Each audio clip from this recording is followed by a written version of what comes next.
ফেসবুকে খুঁজে পাওয়া যাচ্ছে না যুব ও ক্রীড়া উপদেষ্টা আসিফ মাহমুদের ফেসবুক আইডি।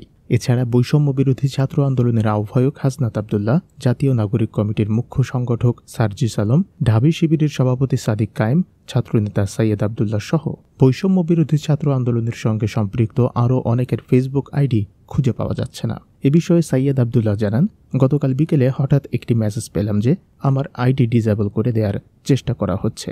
তবে আইডিতে গিয়ে সিকিউরিটি নিশ্চিত করে সেটি নিরাপত্তা নিশ্চিত করেছি, কিন্তু পরবর্তীতে দেখলাম আইডিটা সাসপেন্ড করে দেওয়া হয়েছে।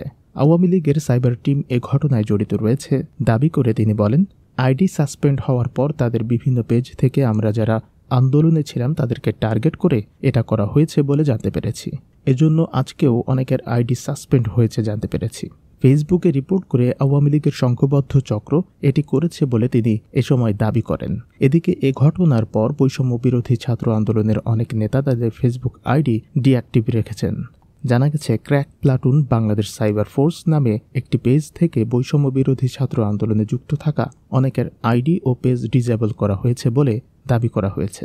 এই তালিকায় রয়েছে সৈয়দ আবদুল্লাহ, বৈষম্য বিরোধী ছাত্র আন্দোলনের চট্টগ্রাম বিশ্ববিদ্যালয়ের সমন্বয়ক খান তালাত মাহমুদ রাফি প্রমুখ।